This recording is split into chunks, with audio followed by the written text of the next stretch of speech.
To the audience, please stay connected for our next discussion on the valuable contribution of the Chambers with Moderator Eftihia Pylarinou-Piper. She is the Senior Vice President of the Red Apple Group and a member of the board of the Hellenic-American Chamber of Commerce. She is well known in Hellas. As in the early 1990s, she had written history, becoming the first woman ever to become president of a Greek bank there. She is the chairperson of the organizing committee of this forum. Welcome, Eftihia.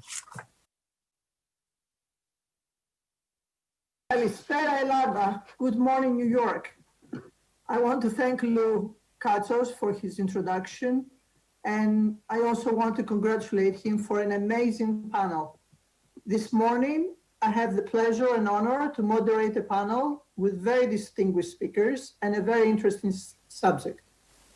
But before we go into our main panel, we have a special guest speaker, the Minister of Interior, Mr. Takis Theodorikakos. I had the pleasure of meeting the minister in New York last year around this time. He was bringing us good news about the government's plans to give voting rights to Greeks abroad. Well, he kept his word. A month later, history was written when he got an unprecedented majority vote of 288 votes and the law was passed. We will speak with the minister in Greek. Καλημέρα κύριε Υπουργέ. Σας καλωσορίζουμε στο συνέδριό μας και σας στέλνουμε χαιρετισμούς από τα μέλη μας και από όλο τον απόδημο ελληνισμό που μας παρακολουθεί. Κύριε Υπουργέ, το θέμα της ψήφισης του συγκεκριμένου νόμου που δίνει τη δυνατότητα της ψήφου στους Έλληνες του εξωτερικού έχει συζητηθεί θετικά σαν ένα πρώτο βήμα στη σωστή κατεύθυνση. Έχουν όμως γίνει και κριτικές για τους περιορισμούς που θέτει και αφήνει απ' έξω πολύ κόσμο. Θα θέλετε να μας ενημερώσετε για τον νόμο αυτό και πώς οι περιορισμοί θα μπορούσαν να αρθούν στο μέλλον? Καλησπέρα από την Αθήνα. Σας ευχαριστώ πάρα πολύ. Ευχαριστώ πάρα πολύ τους διοργανωτές αυτής της εξέφουσας τηλεδιάσκεψης για την πρόσκληση. Σας ευχαριστώ πολύ, κυρία Πυλαρινού, για την ερώτηση. Θα περάσω κατευθείαν στην απάντηση, αφού βεβαίως σημειώσω ότι όπως όλη η ανθρωπότητα, έτσι και εδώ στην Ελλάδα, οι Έλληνες περνάμε μια αναμφίβολα δύσκολη περίοδο και για να αντιμετωπίσουμε αποτελεσματικά την τριπλή απειλή, την απειλή από την πανδημία του κορονοϊού, από την οικονομική ύφεση που φέρνει αυτή η πανδημία, αλλά και από την συνεχή τουρκική επιθετικότητα, θα πρέπει να είμαστε απολύτως ενωμένοι. Για να ξεπεράσουμε την τριπλή απειλή, απαιτείται εθνική στρατηγική, σχέδιο, αλληλεγγύη, πειθαρχία και όλα αυτά ασφαλώς προϋποθέτουν τη συμμετοχή στη λήψη των αποφάσεων. Επομένως, αυτό σημαίνει και την συμμετοχή στις εκλογές όλων των Ελλήνων σε ολόκληρο τον κόσμο. Πέρσι λοιπόν τέτοιες μέρες η Βουλή των Ελλήνων ψήφισε έναν νόμο με 288 ψήφους προκειμένου να γίνει πράξη αυτό που λέει το Σύνταγμά μας εδώ και μισό αιώνα. Να μπορούν να ψηφίζουν οι Έλληνες από την χώρα στην οποία βρίσκονται. Θέλω να ξεκαθαρίσω σε όλους όσους μας παρακολουθούν ότι ο νόμος αυτός ήταν αποτέλεσμα ενός συμβιβασμού. Εμείς, η κυβερνητική πλειοψηφία, ο Πρωθυπουργός, ο Υπουργός Εσωτερικών, θέλαμε να μπορούν να ψηφίσουν όλοι οι Έλληνες χωρίς καμία εξαίρεση, όπου και αν βρίσκονται, χωρίς καμία προϋπόθεση παρά μόνο με το ότι είναι Έλληνες και είναι εγγεγραμμένοι στους εκλογικούς καταλόγους. Αλλά για να ισχύσει αυτός ο νόμος χρειάζονταν στο Κοινοβούλιο 200 ψήφοι. Εμείς είχαμε 157 ψήφους. Είχαμε σαφώς λιγότερες.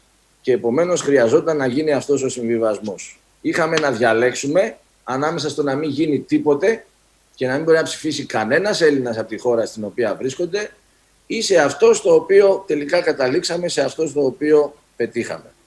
Και πιστεύω, για να ξεκαθαρίσω το πρώτο ερώτημα, ότι από εσάς, αλλά και από εμάς, από τους Έλληνες σε όλη τη γη, εάν πετύχει αυτό το πρώτο βήμα, αυτό θα είναι το ισχυρό μας επιχείρημα για να πείσουμε και τα υπόλοιπα κόμματα να πάμε παρακάτω ύστερα από ένα διάστημα. Προϋπόθεση για να ξαναλλάξει ο νόμος είναι να βρεθούν 200 βουλευτές, οι οποίοι να ψηφίσουν μια καλύτερη αλλαγή. Θέλω όμως να υπογραμμίσω δύο πράγματα, ότι η προϋπόθεση που βάζει ο νόμος για να συμμετέχεις στην εκλογική διαδικασία είναι τα τελευταία 35 χρόνια να έχεις 2 χρόνια παραμονή στην Ελλάδα και τον τελευταίο χρόνο, είτε το τρέχον αυτό έτος, να έχεις υποβάλει φορολογική δήλωση στη χώρα. Αυτό τι σημαίνει? Ότι όσοι άνθρωποι έχουν φύγει τα τελευταία 10-15 χρόνια έχουν σίγουρα αυτές τις προϋποθέσεις. Η περίφημη γενιά του brain drain, η γενιά που έφυγε για να εκπληρώσει αλλού τις φιλοδοξίες της, είτε για να σπουδάσει είτε για να εργαστεί, έχει σίγουρα τα 2 χρόνια στην Ελλάδα, μέσα στα τελευταία 35, και επομένως αυτοί οι συμπολίτες μας, οι συμπατριώτες μας, πρακτικά θα μπορούν να ψηφίσουν χωρίς να υπάρχει καμία άλλη προϋπόθεση. Τεχνικά είμαστε έτοιμοι, η ηλεκτρονική πλατφόρμα του Υπουργείου Εσωτερικών είναι έτοιμη. Τους επόμενους μήνες θα διεξαχθεί μια επικοινωνιακή καμπάνια, στην οποία ξεκαθαρίζω ότι θα συμμετέχει και η Διακομματική Επιτροπή, για να μην έχει κανείς καμία απολύτως αμφιβολία. Θα υπάρξει απόλυτη διαφάνεια σε αυτή την υπόθεση, για να μάθουν οι Έλληνες σε όλη τη γη ποια είναι η διαδικασία και τι πρέπει να κάνουν. Θα είναι απλή η διαδικασία, θα μπαίνουν στην ηλεκτρονική πλατφόρμα του Υπουργείου Εσωτερικών, θα υποβάλουν την αίτησή τους. Πολλά χαρτιά, πολλά δικαιολογητικά θα μπορεί να τα κατεβάσει κατευθείαν το Υπουργείο Εσωτερικών από τη διαλειτουργικότητα διαφόρων δημοσίων φορέων. Άλλα θα χρειαστεί να συλλεχθούν από τους ενδιαφερόμενους. Και τελικά, με βάση τα στοιχεία που θα συλλέξουμε, εκλογικά τμήματα θα δημιουργηθούν σε οποιαδήποτε πόλη του κόσμου υπάρχουν Έλληνες που δήλωσαν συμμετοχή στις εκλογές, και είναι τουλάχιστον 40. Άρα θα φτιάξουμε εκλογικά τμήματα τουλάχιστον των 40 ανθρώπων όπου είναι. Και ασφαλώς πολύ περισσότερα στις περιπτώσεις που είναι αρκετές χιλιάδες συμπατριώτες μας που θα συμμετέχουν στην εκλογική διαδικασία. Από ό,τι μας λέτε, υπάρχει και συνέχεια στην προσπάθεια αυτή. Και αν κρίνουμε από το παρελθόν, δεν θα σταματήσετε μέχρι να ευοδοθούν όλες τις προσπάθειες. Θα κάνουμε τα πάντα και θέλουμε τη στήριξη του ελληνισμού σε όλο τον κόσμο, ώστε όσοι είχαν αντιρρήσεις, όσοι είχαν αμφιβολίες, όσοι είχαν ερωτηματικά να τα ξεπεράσουν, γιατί οι Έλληνες, ειδικά αυτή την περίοδο, επιμένω, πρέπει να είμαστε απολύτως ενωμένοι και πρέπει όλοι οι Έλληνες σε όλη τη γη να εκπροσωπούμαστε στο Ελληνικό Κοινοβούλιο. Βεβαίως. Τώρα, στον περιορισμένο χρόνο που έχουμε, μήπως θα θέλετε να μας πείτε και για το νέο νόμο που μόλις ψηφίστηκε, για το πώς μπορεί κάποιος να αποκτήσει την ελληνική ηθαγένεια? Νομίζω πως πολλοί από το ακροατήριό μας θα θέλουν να μάθουν γι' αυτό. Πολύ ευχαρίστως. Θέλω να ξεκαθαρίσω ευθύς αμέσως, γιατί γνωρίζω ότι έχουν υπάρξει παρερμηνίες, ότι η μεταρρύθμιση που κάναμε για την πολιτογράφηση ως Ελλήνων αφορούσε μόνο τους αλλογενείς αλλοδαπούς. Τι σημαίνει αυτό? Ότι όσοι είναι ομογενείς, όσοι είναι Έλληνες εξ αίματος, δεν μεταβάλλεται απολύτως τίποτα. Είσαι Έλληνας, όταν γεννηθεί το παιδί σου, το δηλώνεις στο προξενείο, στην πρεσβεία, ανάλογα σε ποια χώρα βρίσκεσαι. Αυτό διαβιβάζεται στην αρμόδια υπηρεσία ηθαγένειας στο Υπουργείο Εσωτερικών και υπάρχει κατευθείαν η ελληνική υπηκοότητα για τα παιδιά των Ελλήνων. Δεν υπάρχει καμία μεταβολή ως προς τα παιδιά των Ελλήνων. Θέλω να είμαι ξεκάθαρος. Η μεταβολή με τον νόμο 4735 αφορούσε μόνο τους αλλογενείς αλλοδαπούς, διότι ξέρετε ότι στην Ελλάδα έως τώρα υπάρχει ένα σύστημα το οποίο καθυστερεί πάρα πολύ, αρκεί να σας πω ότι ακόμα και τώρα υπάρχουν αιτήσεις αλλοδαπών που θέλουν να γίνουν Έλληνες, οι οποίες αιτήσεις υποβλήθηκαν το 2011. Αυτά δεν είναι σωστά πράγματα για ένα πολιτισμένο κράτος της Δύσης και προχωρήσαμε στη μεταρρύθμιση, η οποία τι λέει? Ότι όσοι ενδιαφέρονται και έχουν το δικαίωμα να γίνουν Έλληνες θα δίνουν εξετάσεις, γραπτές εξετάσεις, σαν τις πανελλήνιες εξετάσεις που δίνουν τα παιδιά μας για να μπουν στο πανεπιστήμιο στην Ελλάδα, για να αποδείξουν ότι γνωρίζουν καλά την ελληνική γλώσσα, την ελληνική ιστορία και τους πολιτικούς θεσμούς. Και εφόσον έχουν αυτή την προϋπόθεση, θα μπορούν αμέσως μετά να προχωρήσουν τα τυπικά όλα για να πάρουν την ελληνική πολιτογράφηση. Είναι δίκαιο, είναι πιο γρήγορο, είναι διαφανές, είναι αντικειμενικό και το πραγματοποιήσαμε με την μεταρρύθμιση του νόμου 4735, η οποία, επαναλαμβάνω, είναι μόνο για τους αλλογενείς αλλοδαπούς. Τα παιδιά των Ελλήνων εξαίματος είναι αυτομάτως Έλληνες πολίτες. Okay. Σας ευχαριστούμε πάρα πολύ για την παρουσία σας και για τις πολύ πληροφορίες που μας δώσατε και με το καλό να ξαναβρεθούμε από κοντά και να μας ανακοινώσετε και νέες επιτυχίες. Σας ευχαριστώ πάρα πολύ. Την αγάπη μου και καλή συνέχεια. Να είστε καλά. Εγώ σας ευχαριστώ.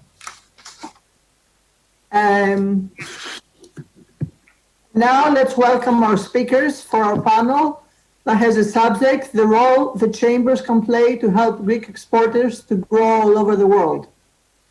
We have with us today Dr. Konstantinos Koutras, the Consul General of New York and the former spokesperson of the Minister of Foreign Affairs.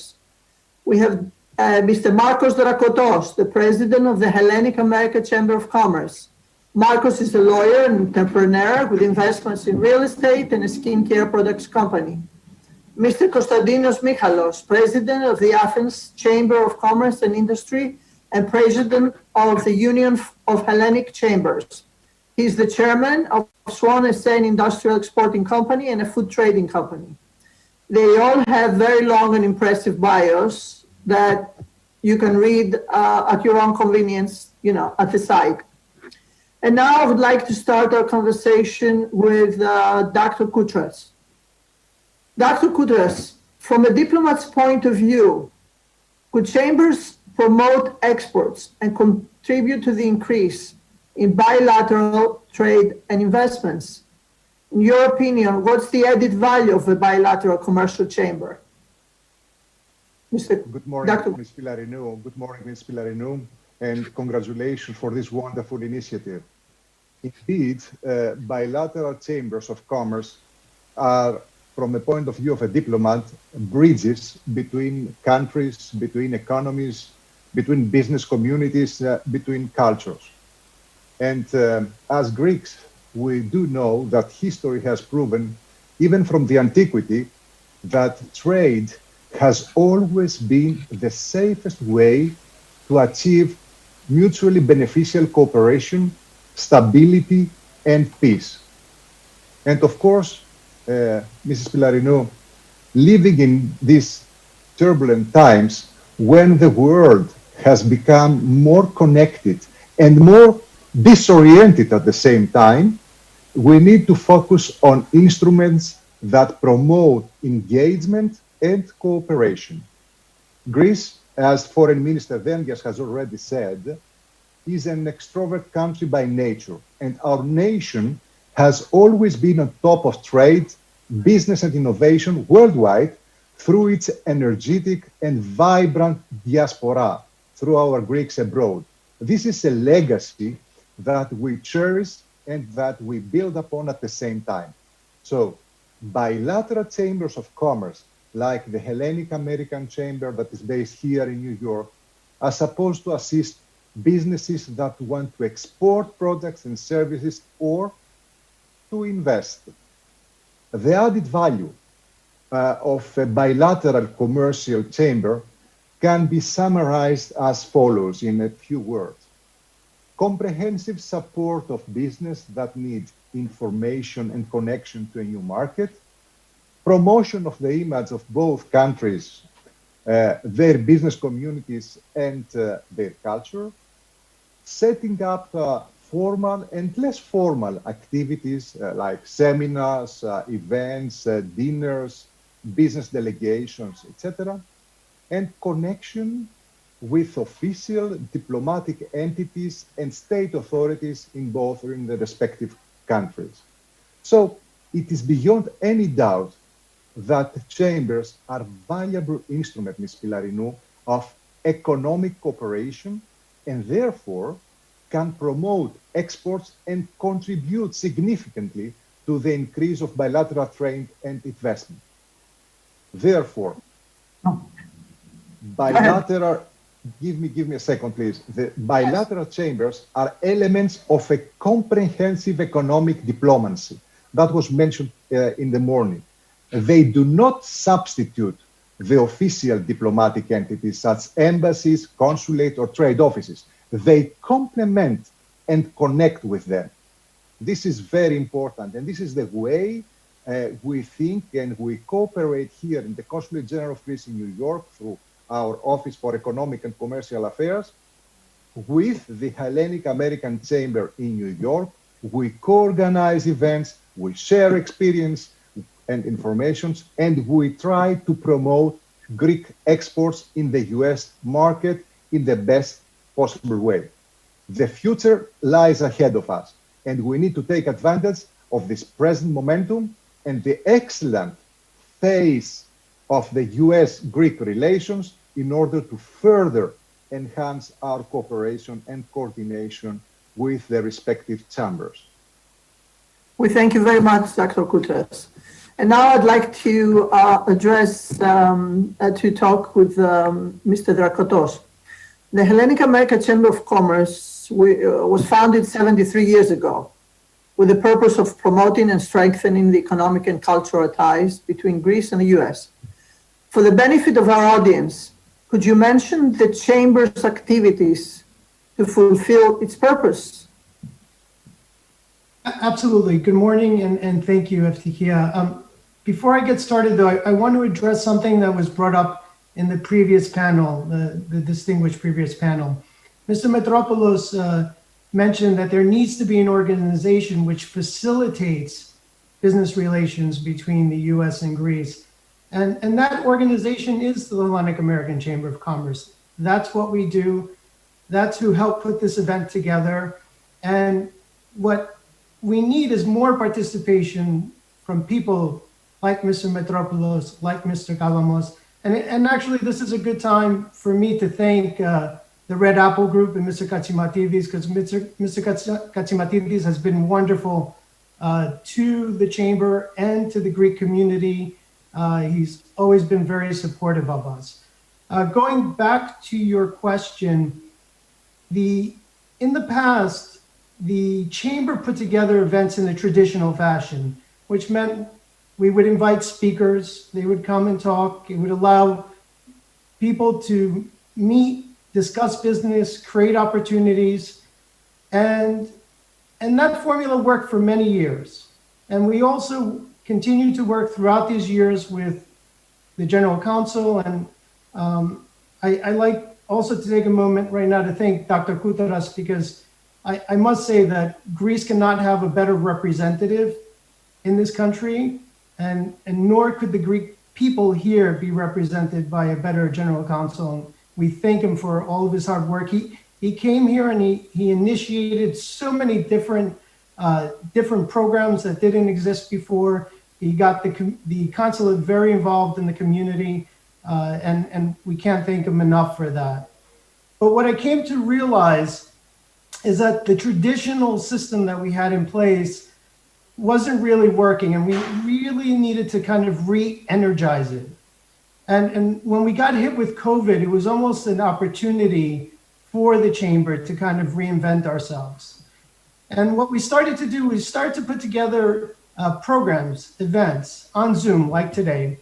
And I initiated what I called a tiered system of implementation, meaning we would put together events. For example, we had an event called Start Your Engines.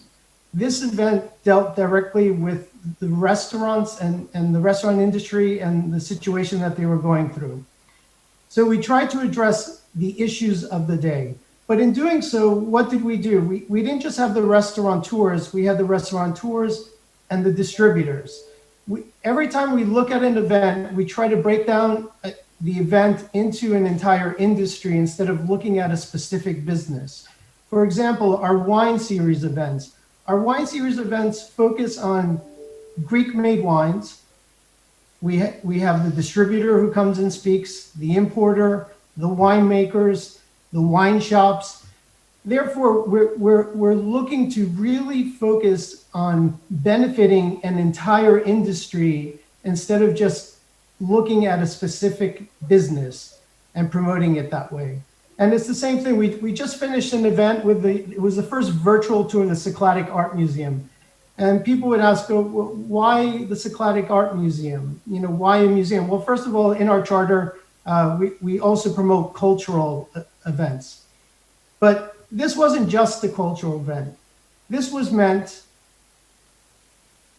to help promote tourism in Greece, to help, okay, at the moment we really can't travel, we're locked down, but this is an event for the future. And I'll give you an example. We had 22 countries participating in this virtual tour. Over 1,000 people watched this. And we were flooded with emails from people who had never been to Greece. And what did they say? Well, when this ends, I want to go to Greece. I want to go to the museum. And what does this do? This helps start the Greek tourism engine. It helps benefit our hospitality industry. It helps benefit the Greek restaurant industry. It brings people, it brings people close to Greece. So every time we do something, it's not just on a one sort of level. It's meant to attack different parts of each industry. And then also what these events do is we are trying to bring back the human interaction that we've lost. This inability for us to be able to get together and meet in person.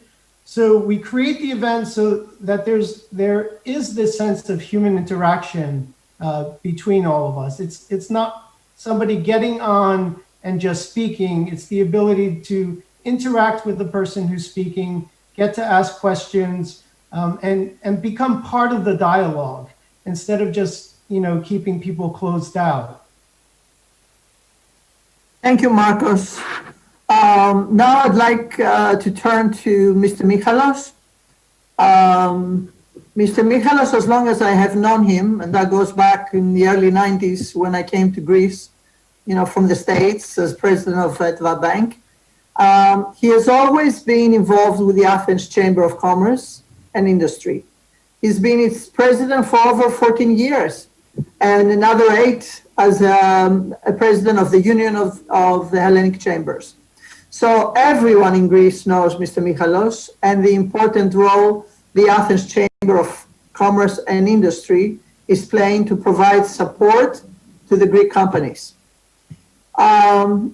Michalos, for the benefit of our New York audience and the audience that follows our forum from all over the world right now, could you tell us in 5 minutes, if possible, what is the purpose and the activities of the Athens Chamber of Commerce and how your chamber can help the exporters expand into new territories?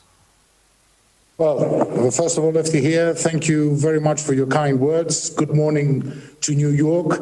And I would just like to clarify that when we met for the first time, we were both still very young kids. Absolutely. Absolutely. Right. So back to the serious business. The Athens Chamber of Commerce and Industry is the largest business organization in Greece with over 100,000 member companies.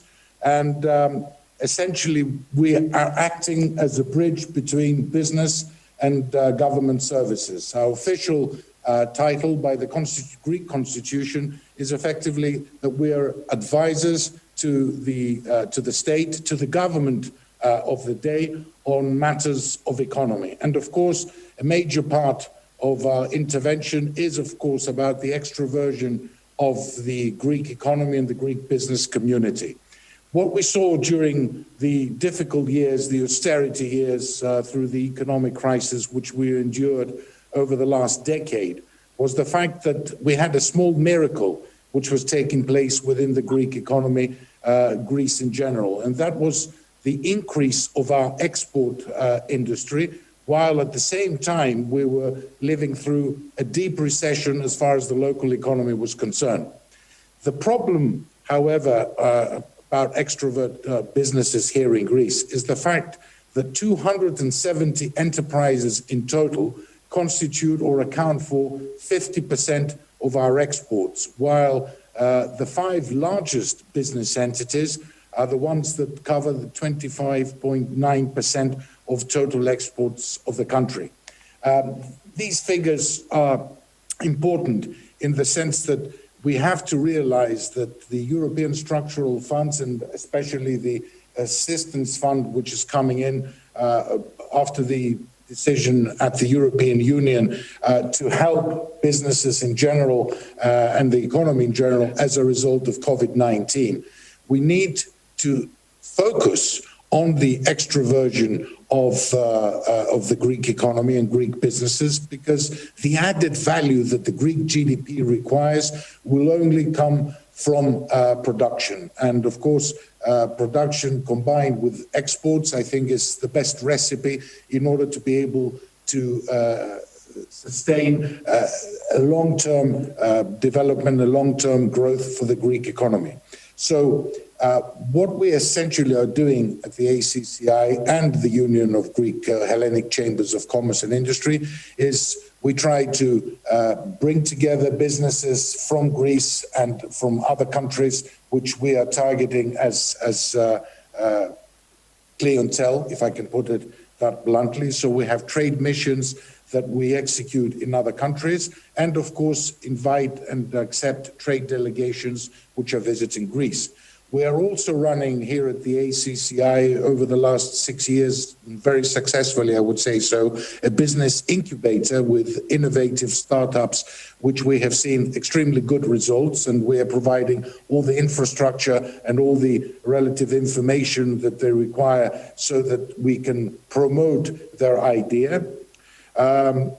We are also currently setting up, and hopefully in the next 2 to 3 months, we will have it fully licensed, a small loan bank institution which will belong to the ACCI. And of course, we are going to be cooperating with the private sector in order to run this institution. Essentially, that is the granting of loans of up to 25,000 euros to very small businesses, therefore bypassing the strict, if you like, policy that banking institutions here in Greece have towards these small businesses at the moment.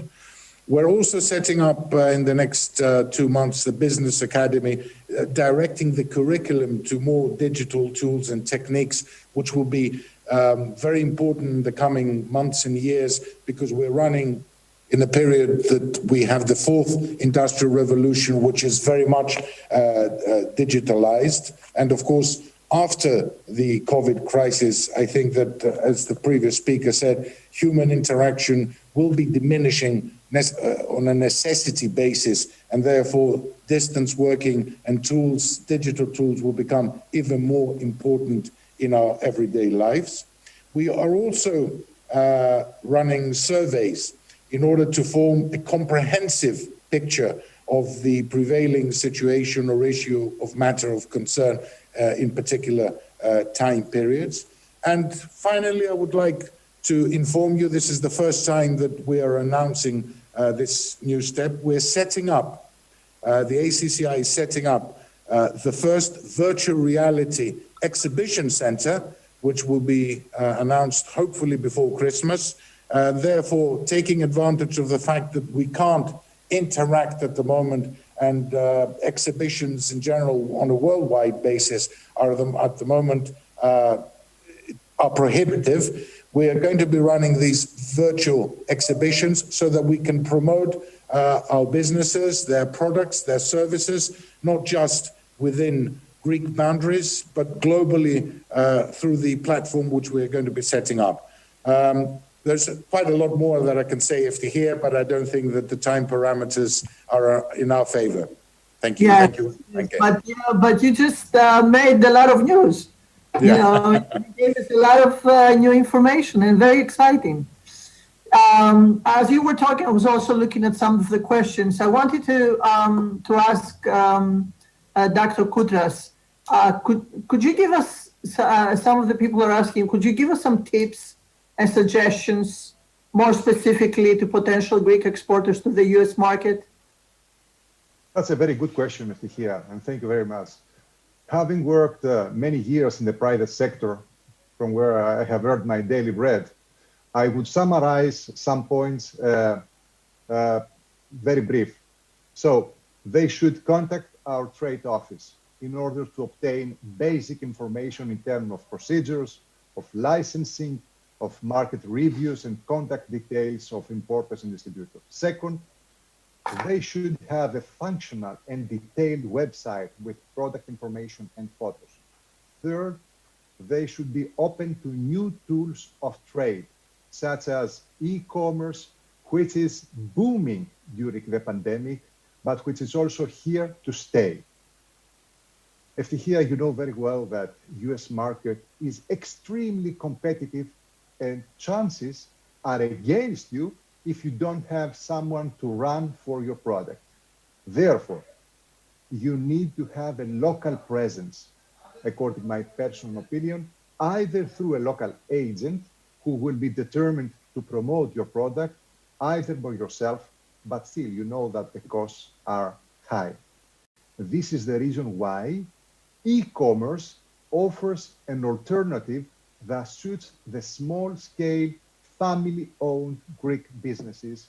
And I'm putting a full stop here because there are more experienced people than me in our panel. No, but I like to mention that Dr. Koutras is not only an experienced diplomat, he's also very experienced in and he has studies in informatics. And he has modernized the consulate like nowhere else. I think last week you announced that we're going to have a virtual assistant now at your consulate. We are proud of it, Eftihia, yes. We are the first Ministry of Foreign Affairs in the world, the first Ministry of Foreign Affairs, the first consular authority in the world that we have a virtual assistant with artificial intelligence. Okay, thank you very much, Dr. Koutras. And I think it was covered, the question, but I'm going to ask again, Mr. Michalos. It says, from your own experience, what are the hurdles exporters face that your chamber, in cooperation now with other chambers, could help them overcome? If you have cooperation with other chambers, how you can overcome some of these hurdles? You mean with chambers within Greece or outside Greece? No, within and outside. Within, okay, well, as far as the Union of Hellenic Chambers of Commerce and Industry are concerned, of course, there is daily, I would say, cooperation between individual chambers from various regions from Greece. And of course, what we try to promote is the comparative advantages of each region and each particular area in Greece, whether it's the agricultural sector, which mostly is in Crete and in northern Greece, or the industrial sector, and of course the service sector, which is, I would say, concentrated mostly in the major cities, the capital Athens, Salonika, and a couple of other cities around Greece. So effectively, what is required generally in the economy, but even more so for the extrovert-orientated businesses in Greece is incentives and financial tools for fostering innovation and promoting innovative startup entrepreneurship. Also measures aimed at improving the financing and administrative environment for exporters, investment and training as far as upgrading the personnel skills, and there's currently a European structural program, which we are running for 15,000 workers in the private sector, and essentially passing all the knowledge which is required on all the new digital tools which have entered our everyday business lives.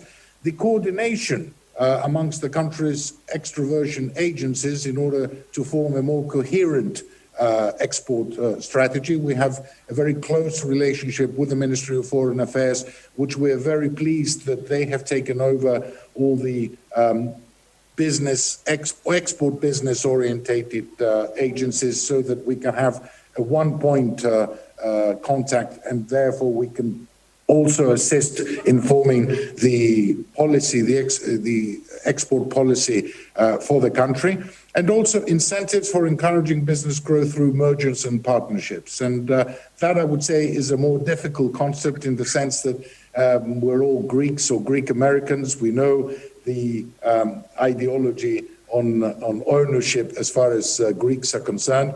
and the mentality in general. But I have to say that over the last 2 or 3 years, and especially since the end of the austerity program, which was very troublesome, not just for the Greek economy, but for Greek society in general, they're becoming more open to these ideas of mergers, because through cooperation, through the enlargement of the business unit, we can see much better results for all. So essentially, these are the main points of assistance that we can offer. Thank you very much. Mr. Drakotos, from my own experience of being a member of the board of the Hellenic-American Chamber of Commerce, I know that you're constantly looking for ways to unite Greek organizations, and if I dare say, all the Greeks wherever they are.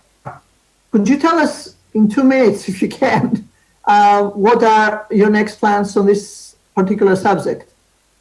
In 2 minutes. So when I became president of the chamber, I realized that I was faced with a pretty big issue, a dilution issue. And what I mean by this is that there were too many organizations trying to do the same thing and competing for the same amount of people. So I started to speak with other heads of organizations, such as the doctors, Dr. Manolas, and I tried to impress upon them the importance of us all working together.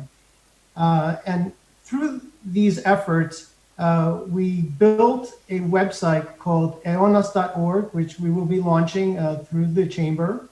And what eonas.org does is, it is a portal for all organizations. It will be a free digital site to promote all Greek organizations. You'll be able to go to eonas.org and then from there go to whatever organization you want to. The other benefit of eonas.org will be that it's going to also have the ability to work much like an Amber Alert.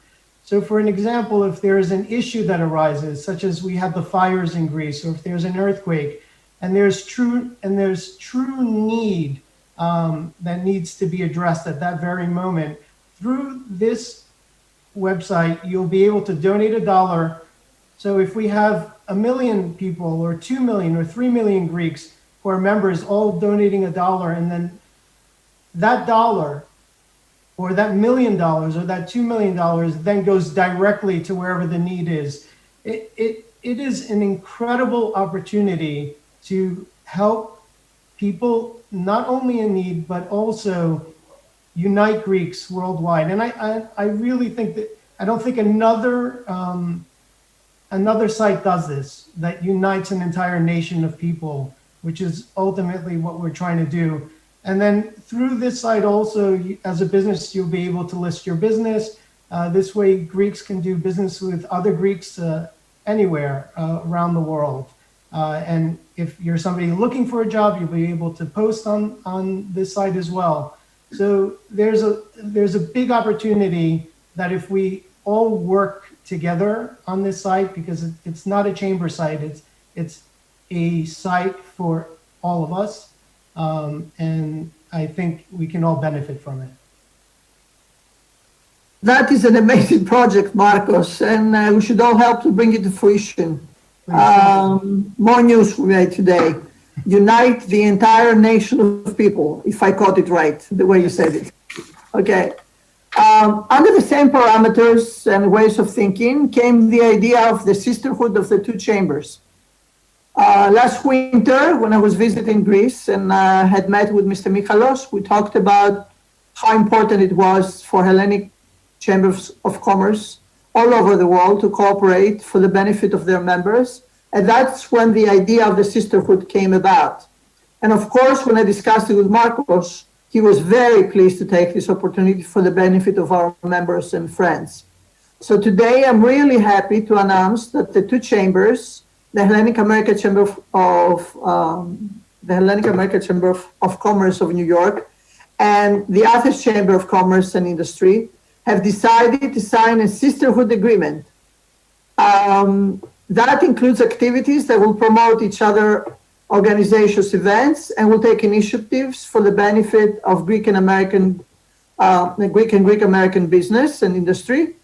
And you just saw Mr. Antonis Contomichalos, who is a member of the board of the Hellenic-American Chamber of Commerce, coming to the office of Mr. Michalos, bringing the agreement, which has already been signed by Mr. Drakotos. Anthony happened to be in Athens, so it was nice that he could come and present a document to Mr. Michalos for his signature. So now we would like to see Mr. Michalos to sign this document and make it official. Oh, dear President, I just want to say it's a great pleasure and honor to present this to you and the cooperation of our two chambers. And I just want to say that the Hellenic-American Chamber of Commerce has been in existence since 1947 to promote cultural and economic activity between Greece and the United States. And I hope that this agreement even further promotes this activity. And I think the board and myself and the president are going to be here to help you and your team to accomplish that. Lovely. So I will sign both copies. Yeah.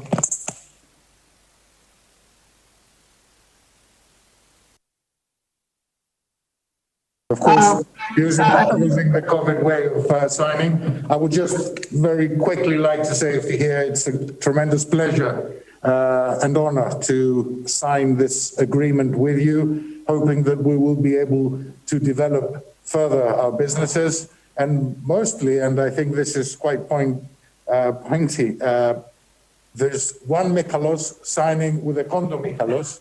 And I have to say, for all those of us watching, that with Mr. Contomichalos, we discovered that we were co-pupils in the same school, and I think with 1 or 2 years difference, as far as age is concerned, many, many years ago, even before we met here. So it's a great pleasure to have here Mr. Contomichalos to sign this memorandum of agreement. And I have to say that despite the fact that we are currently living through a global recession, that once COVID-19 is out of the way, and I hope sooner rather than later with the vaccine that is coming in from the beginning of the year, there will be tremendous opportunities. And I have to say that I'm cautiously optimistic as far as the economy is concerned. And I'm sure that with the Greek-American community, and not only, we will be able to form the right partnerships in order to succeed in our missions. Once again, I would like to thank Mr. Contomichalos and all of you for my presence here today, and of course for the signature of the MOA. Thank you. I hope to see you soon in New York. Hopefully. I would like to ask Mr. Drakotos if he has anything to say, very, something short. Of course. Firstly, I want to say I don't think Mr. Michalos read the fine print. They just signed over all their assets to us. Well, we look forward to a long, prosperous relationship, and it's just the first step in many steps in bringing both Greeks abroad and Greeks in Greece together. And I look forward to the cooperation between us, the consulate, and ACCI. Lovely. Thank you very much. Thank you very much. And thank you, Antoni. You're welcome. Thank you. I'd like to thank our speakers as we're running out of time for a most informative discussion, and congratulate both presidents of the chambers. I also would like to thank Dr. Koutras for his tireless efforts to modernize our council. Thank you very much. Thank you. Thank you. It has been my pleasure to be with you. Thank you, Eftihia. Thank you, Eftihia. We're going into a break right now. The next session will be about the role of the distributor and licensing requirements to bring products to the U.S. market. I would like also to congratulate Mrs. Sakelaridou for an incredible participation of speakers. Thank you, Christina.